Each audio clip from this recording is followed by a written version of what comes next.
ہم کامریڈز کی طرح لڑتے ہیں، ہمارے لیے پاکستانیت سب سے اہم ہے۔ Army chief general Syed Asim Munir کی طلبہ سے خصوصی گفتگو، کہا ہمیں اپنے مذہب اور تہذیب پر فخر ہے، کبھی فتنہ الخوارج کو اپنی فرسودہ سوچ ملک پر مسلط نہیں کرنے دیں گے۔ فتنہ الخوارج اسلام سے نابلد اور قطعی طور پر خارجی ہے، خارجی عناصر اسلام کی غلط تشریح کر رہے ہیں۔ جب تک قوم ساتھ ہے، پاک فوج کبھی نہیں ہارے گی، ملک کا مستقبل محفوظ ہاتھوں میں ہے۔ ہم فتنہ الخوارج کے فسادیوں سے لڑ رہے ہیں۔ فتنہ الخوارج کے حوالے سے قرآن مجید میں واضح سزائیں متعین ہیں۔ یہ فتنہ الخوارج کس شریعت اور دین کی بات کرتے ہیں؟ ریاست کے سامنے سرنڈر کرنے والے رحم کی توقع کر سکتے ہیں؟ فوج اور عوام کے درمیان خلیج نہیں ڈالی جا سکتی۔ ایسی کوششیں ہمیشہ ناکام رہیں اور آئندہ بھی رہیں گی۔ فوج میں کوئی سندھی، بلوچی، پنجابی یا پٹھان نہیں، بلکہ ہم سب پاکستانی ہیں۔ پاکستانی عوام بالخصوص نوجوانوں کا پاک فوج سے خاص رشتہ ہے۔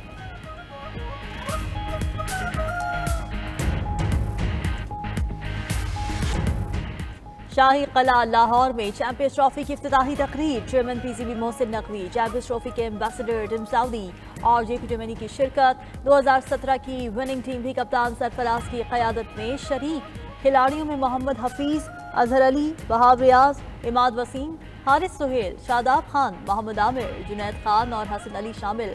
آئی سی سی حکام، سابق قومی اور عالمی کرکٹرز کی بھی آمد۔ اسپیکر پنجاب اسمبلی ملک احمد خان، وزیر کھیل فیصل کھوکھر بھی شریک۔ گلوکار عاطف اسلم چیمپئنز ٹرافی کا آفیشیل ترانہ گائیں گے۔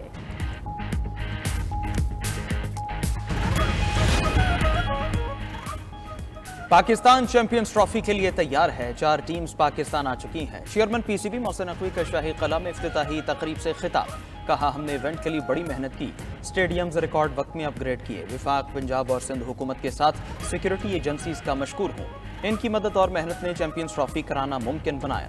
آئی سی سی کے چیف ایگزیکٹو جیف ویلڈرائس کہتے ہیں پاکستان آ کر بہت خوشی ہو رہی ہے، پاکستان میں ایونٹ کے بہترین انعقاد کے لیے پرامید ہیں۔ پاکستان نے بہت خوبصورت سٹیڈیم تیار کیے، 117 دن میں سٹیڈیم کو مکمل کرنا حیران کن ہے۔ امید ہے پاکستان کے لوگ ایونٹ کو انجوائے کریں گے۔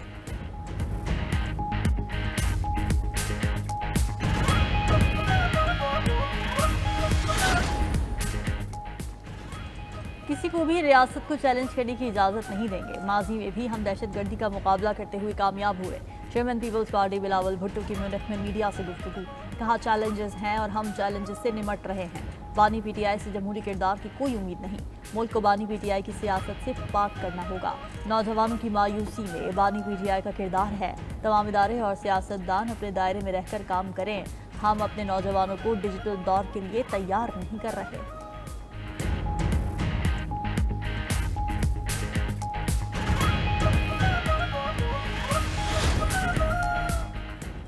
سپر سیڈر سے زراعت میں جدت کا خواب حقیقت بن رہا ہے۔ وزیر اعلیٰ پنجاب مریم نواز کہتی ہیں لیبر کاسٹ، وقت اور ایندھن کی بچت سے کسانوں کو بڑا ریلیف ملا۔ پیداواری لاگت میں کمی اور زیادہ منافع ہماری حکمت عملی کا حصہ ہے۔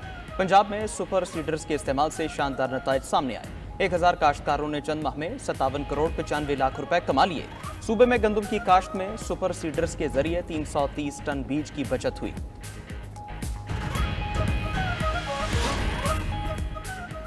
ایم کیو ایم اور پیپلز پارٹی میں ہو گئی شروع لفظی جنگ، متحدہ رہنما فاروق ستار کی پیپلز پارٹی پر کڑی تنقید۔ کراچی میں نیوز کانفرنس کرتے ہوئے کہا سندھ حکومت 16 سالہ حکمرانی کی آڑ میں کرپشن کر رہی ہے، صوبے میں کہیں پر آئین اور قانون کی حکمرانی نظر نہیں آتی۔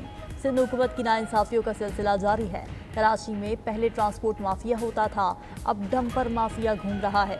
100 سے زائد شہری ڈمپر مافیا کی نظر ہو گئے اور حکومت خاموش ہے۔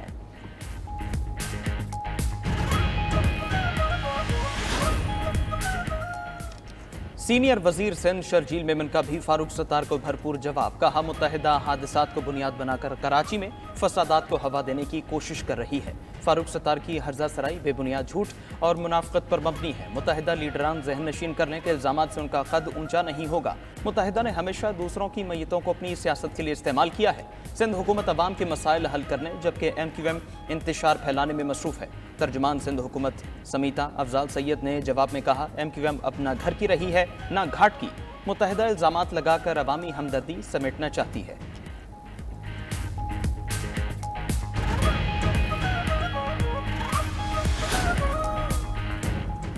کراچی میں ہیوی ٹریفک سے حادثات میں شہریوں کی اموات، گورنر سندھ کامران ٹسوری نے قائم مقام chief justice Sindh high court کے نام دوسرا خط لکھ دیا۔ موقف اختیار کیا کہ شہر میں انتظامی غفلت اور قانون سے روگردانی حادثات کی بڑی وجہ ہے۔ ٹریفک حادثات میں شہریوں کی ہلاکت سنگین مسئلہ ہے۔ عدالت کا واضح فیصلہ ہے کہ صبح 7 سے رات 11 بجے تک بھاری ٹریفک شہر میں داخل نہیں ہو سکتی۔ اس حکم کے باوجود اس پر عمل درآمد میں عدم تسلسل کی شکایات مسلسل بڑھ رہی ہیں۔ امید ہے عدالت اپنے احکامات پر عمل درآمد یقینی بنائے گی۔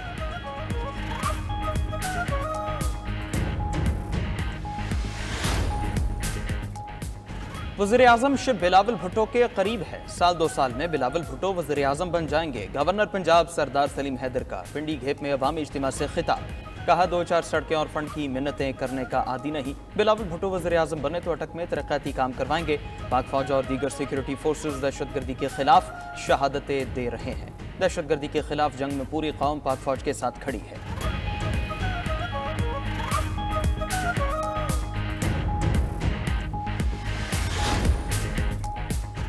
راولپنڈی میں خشک سالی کے باعث ایمرجنسی نافذ۔ بارش نہ ہونے پر زیر زمین پانی کی سطح مزید کم ہو گئی۔ راول ڈیم میں سے 45 دن پانی ذخیرہ رہ گیا۔ خانپور ڈیم کی بھل صفائی کے باعث پانی کی سپلائی میں مزید کمی کر دی گئی۔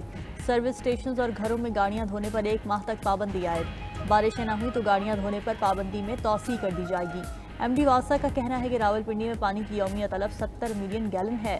51 ملین گیلن یومیہ کی سپلائی میں مزید 5 ملین گیلن یومیہ کمی کر دی۔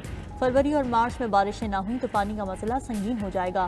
شہر میں تعمیرات پر پابندی عائد کر دی گئی۔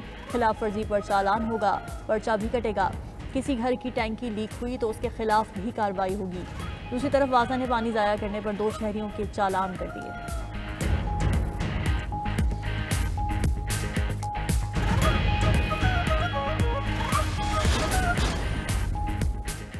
امریکہ نے تارکین وطن کے کیس سننے والے ججز پر تلوار چلا دی۔ 20 امیگریشن ججز عہدوں سے برطرف۔ 13 ججز نے ابھی عہدے کا حلف اٹھانا تھا۔ امریکی میڈیا کے مطابق 5 اسسٹنٹ چیف امیگریشن ججز کو بغیر کسی نوٹس کے نکال دیا گیا۔ امریکی محکمہ انصاف کے آفس برائے امیگریشن کے ماتحت 700 ججز ہیں۔ ججز کی برطرفی وفاقی ملازمین میں بڑے پیمانے پر چھانٹیوں کا حصہ ہے۔ امیگریشن عدالتوں میں پناہ گزینوں کے 37 لاکھ سے زائد کیسز زیر سماعت ہیں۔ دوسری طرف ٹرمپ انتظامیہ نے ایٹمی ہتھیاروں کی نگرانی کرنے والی ایجنسی کے 300 ملازمین کو بھی نکال دیا۔ نیشنل نیوکلیئر سیکیورٹی ایڈمنسٹریشن سے بھی 50 ملازمین برطرف کیے گئے۔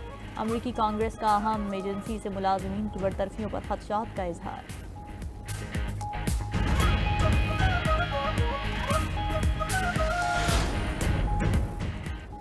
دہشت گرد اسرائیل کی غزہ جنگ بندی معاہدے کی خلاف ورزیاں جاری۔ رفح میں اسرائیلی حملے میں 3 فلسطینی پولیس اہلکار شہید۔ ادھر اسرائیل کو امریکی ساختہ بھاری بموں کی کھیپ موصول ہو گئی۔ اسرائیلی وزارت دفاع کا کہنا ہے کہ 2000 پاؤنڈ وزنی بموں کی کھیپ بحری جہاز کے ذریعے اسرائیل پہنچی۔ امریکی وزیر خارجہ مارکو روبیو کی اسرائیلی اعلیٰ حکام سے ملاقاتیں۔ روبیو کے ساتھ غزہ کے مستقبل پر تبادلہ خیال۔ امریکی وزیر خارجہ نے کہا حماس کو ہر صورت ختم کرنا ہوگا، اب غزہ میں موجود نہیں رکھ سکتی۔ مارکو روبیو نے ایران کو خطے میں عدم استحکام کا سب سے بڑا ذریعہ قرار دیا۔ کہتے ہیں ایران کو جوہری طاقت نہیں بننے دے سکتے۔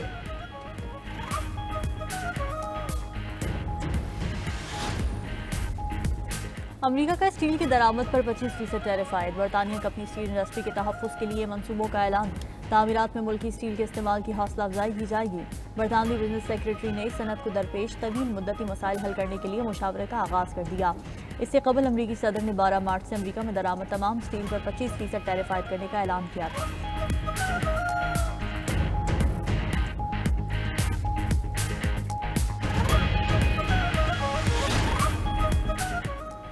امریکی وفاقی حکومت کے اخراجات کم کرنے کے اقدامات۔ ایلان مسک کو احتجاج کا سامنا۔ نیو یارک، سیٹل، کینسس سٹی اور کیلیفورنیا کے مختلف شہروں میں مظاہرین ٹیسلا کے شو رومز کے باہر جمع۔ ایلان مسک کی جانب سے وفاقی ملازمین کی برطرفیوں پر احتجاج ریکارڈ کرایا۔ مظاہرین نے پلے کارڈ اٹھا رکھے تھے جس میں ٹرمپ انتظامیہ کو نازیوں سے تشبیہ دی گئی تھی۔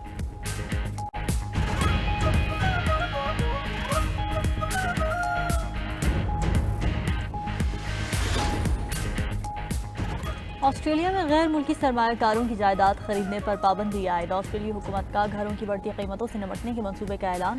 وزیر ہاؤسنگ کا کہنا ہے کہ 1 اپریل سے غیر ملکی سرمایہ کاروں پر 31 مارچ 2027 تک جائیداد خریدنے پر پابندی ہوگی۔ پابندی سے مقامی خریداروں کو فائدہ ہوگا۔ آسٹریلیا میں مکانات دنیا میں سب سے زیادہ مہنگے ہیں۔